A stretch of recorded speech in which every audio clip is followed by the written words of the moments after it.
C'est Hermann Steiner qui inventa dans les années 50 le concept de la biscuiteuse.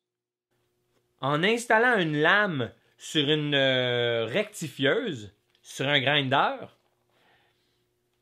puis en le faisant coulisser dans un bloc, il pouvait faire une entaille en forme de portion de cercle. Des lamelles de bois serviront à l'assemblage. Elles vont rentrer la moitié de leur profondeur dans chaque entaille pour créer un assemblage très solide. À la fin des années 60, il va commercialiser la machine sous le nom lameleuse Lamelot.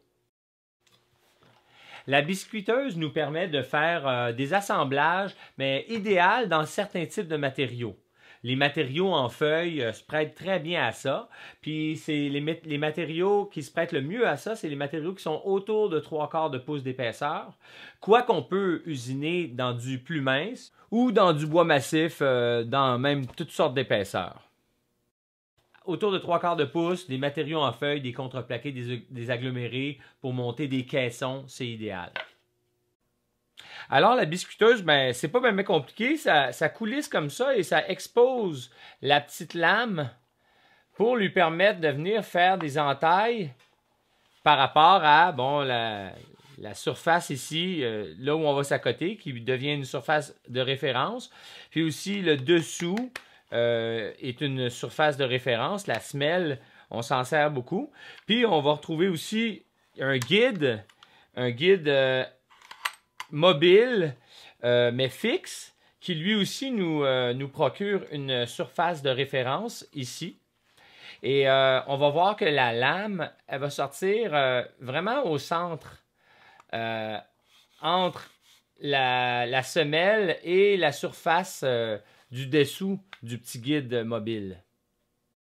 Il existe 3 grosseurs de biscuits.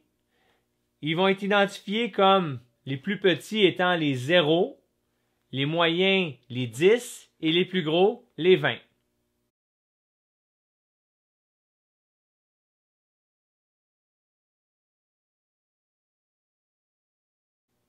Alors, l'ajustement de profondeur de coupe se fait ici, sur une petite roulette, hein, puis on va sélectionner la profondeur de coupe selon la grosseur de biscuit qu'on va utiliser. On a aussi une sélection qui peut nous permettre de l'ajuster nous-mêmes, notre profondeur de coupe personnalisée. Mais sinon, la plupart du temps, on utilise les 3 grosseurs de biscuits, donc 0, 10 et 20. C'est une bonne idée de ranger les biscuits dans un récipient hermétique. Ça évite qu'ils prennent l'humidité puis qu'ils gonflent un peu, qu'ils deviennent trop serrés dans l'entaille. Il y a quelques accessoires qui existent, qui sont fournis aussi. Donc, un petit guide alternatif. Généralement, on trouve ça, qui nous permet de venir faire un ajustement sur mesure, hein, à la hauteur qu'on veut. Et il y a un petit sac comme ça de récupération de poussière, parce que ça fait quand même pas mal de copeaux. Alors, l'activité du jour sera de faire un assemblage comme ça, en forme de L, hein, bien en affleurement. Donc, la surface de référence va être la table dans ce cas-ci. Alors, les surfaces de référence pour nous vont être le dessous de notre pièce puis le bout de celle-là. Alors, pour usiner nos 2 pièces, on va commencer par faire un traçage. Donc, on va tracer à l'intérieur, dans ce cas-ci, donc à 1 pouce et quart de chaque champ. Dans un premier temps, ici dans le bout de celle-là, donc 1 pouce et quart.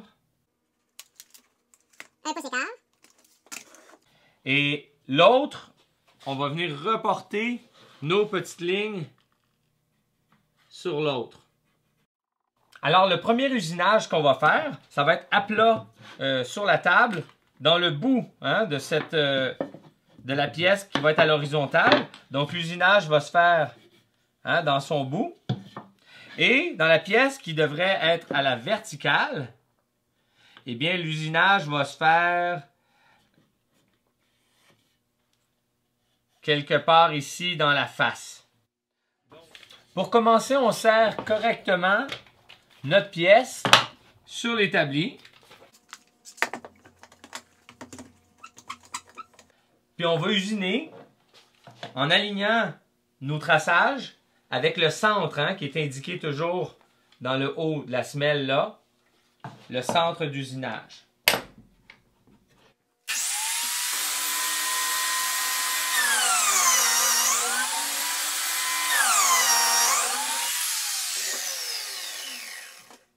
Et en laissant la pièce serrée sur la table, on va venir s'appuyer dessus pour venir faire l'usinage dans la face de l'autre pièce.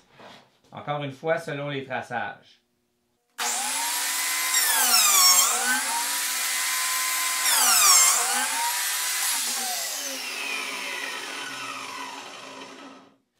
Enfin, avec 2 biscuits numéro 10, on va faire un petit essai, voir si à sec ça fonctionne.